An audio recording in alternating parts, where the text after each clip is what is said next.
This video is sponsored by V-Guard. Rajiv Ranjan मुझे इस समय विंडो में नजर आ रहे हैं।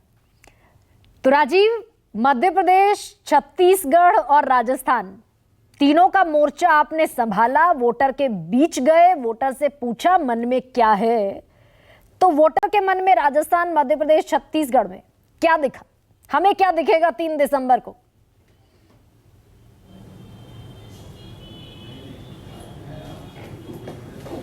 देखिए, वैसे गरिमा मैं छत्तीसगढ़ तो नहीं गया, मध्य प्रदेश और राजस्थान में ही ज़्यादा रहा और अब मैं हैदराबाद आ गया हूँ तेलंगाना के लिए। तो जहाँ जो बातें वरिष्ठ लोग कह रहे थे, मैं सिर्फ ये कहता हूँ कि मध्य प्रदेश और राजस्थान दोनों जगहों पर कोई कारण नहीं था और कोई हवा किसी के पक्ष में नहीं थी। और जो लड़ाई चुनाव अगर उदाहरण के तौर पर मेरे देखने में, अब 3 तारीख को क्या रिजल्ट आएगा आप देखिएगा, अगर ऐसे ही भारतीय जनता पार्टी की लहर थी तो कर्नल राज्यवर्धन राठौर को इतने नज़दीकी मुकाबले में नहीं फंसना चाहिए था। किरोड़ी लाल मीणा, जो कि बीजेपी की तरफ से मीणाओं में सेंध लगाने की या सबसे बड़े चेहरे या सबसे बड़ी उम्मीद है, उनको एक मीणा ही विद्रोही विरोधी बागी कैंडिडेट से इतनी जद्दोजहद नहीं करनी पड़ी होती और उनके और भी बड़े नेता इस तरीके से चुनाव में नहीं फंसे होते अगर बीजेपी की इतनी बड़ी लहर होती। ठीक इसी तरह भारतीय जनता पार्टी का अगर शिवराज सिंह चौहान या कांग्रेस के बात भी मैं करता हूं, तो ऐसा नहीं है कि दोनों राज्यों में मुझे किसी की कोई लहर दिखी। मध्य प्रदेश में बहुत लोग मेरी बात से सहमत नहीं होते हैं, लेकिन जमीन पर अभी भी शिवराज सिंह चौहान और बीजेपी की सरकार के खिलाफ ऐसी कोई भारी एंटी इनकम्बेंसी 18 सालों के बाद मुझे तो नहीं दिखी। और लेकिन एक फैक्टर था फटीग, एक थकावट वाली बात थी कि 18 साल हो चुके, अब दूसरे को मौका देखते हैं। दूसरी मध्य प्रदेश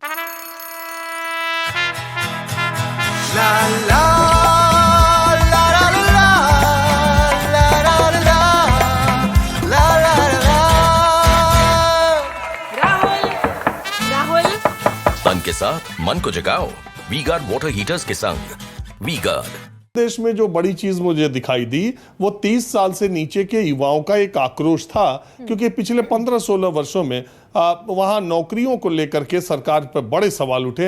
अभी हाल ही में एक पटवारियों का एग्जाम हुआ था, आपने देखा एक ही सेंटर से ऊपर के 7-8 चयनित अभ्यर्थी थे। तो ऐसी वो ये आरोप जो लगा, ये युवाओं का जो आक्रोश था, भर्तियां निकली तो रिजल्ट नहीं आई नहीं, वो आक्रोश मुझे लगा बीजेपी पर थोड़ा भारी पड़ा। और किसानों को जो कर्ज माफी का वायदा कांग्रेस ने किया, वो मध्य प्रदेश में मुझे दिखाई दिया कि उसके पक्ष में जाता है।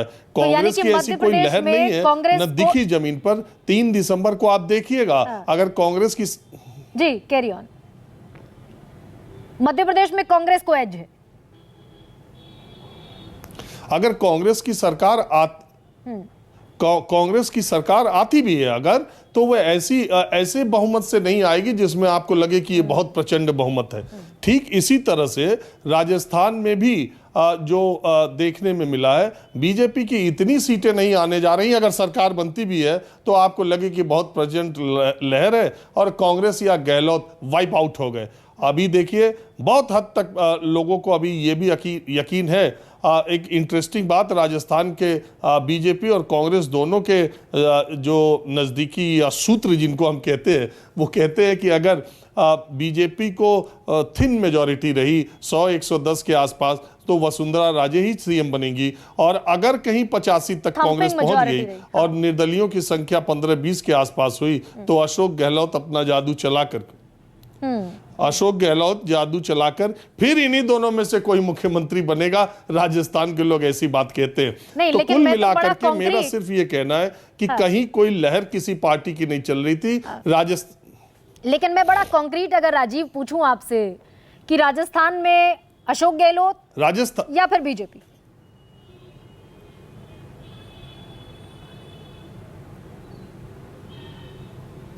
नहीं, वही मैं कह रहा था ना, जिस तरीके से मध्य प्रदेश में थकावट वाला फैक्टर था, उसी तरह से राजस्थान में जो बीजेपी का सबसे सबल पक्ष रहा, जो सबसे मजबूत पक्ष रहा, वो ये कि वहां के आम लोगों के दिमाग में ये बात कि 5 साल में रोटी पलट जाती है। और मध्य प्रदेश में शिवराज को ज्यादा नंबर देंगे आप, बीजेपी को ज्यादा नंबर देंगे या फिर कांग्रेस को? और छत्तीसगढ़ का भी लगे हाथ बता दीजिए। नहीं, मैं तो हमेशा से कहता हूं कि कांग्रेस को 2018 के इर्द गिर्द ही ये चुनाव परिणाम होंगे। सीटों का अंतर हो सकता है कांग्रेस बीजेपी में थोड़ा ज़्यादा हो जाए, और कांग्रेस बड़ी पार्टी के तौर पर मुझे ऐसा लगता है कि मध्य प्रदेश में उसको एज है। उसके कारण मैंने 3 आपको बताए। पहली बात एक ओपीएस, दूसरी बात किसानों की कर्ज माफ़ी, तीसरी जो युवाओं के बीच आक्रोश, और चौथी 18 साल के बाद एक थकावट का फैक्टर। वो कोई कांग्रेस की लहर नहीं थी। इन चीज़ों की वजह से मुझे कांग्रेस का पलड़ा थोड़ा भारी दिखाई देता है, और राजस्थान में बीजेपी का पलड़ा इसलिए भारी दिखाई देता है कि वहाँ के लोग ये मानते हैं कि 5 साल में सरकार बदल जाती है। तो अभी 3 तारीख तक हमें इंतजार करना होगा।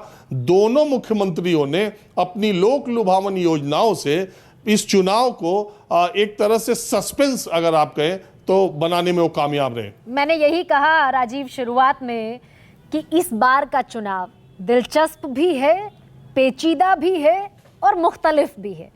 ऐसे में This video is sponsored by V-Guard.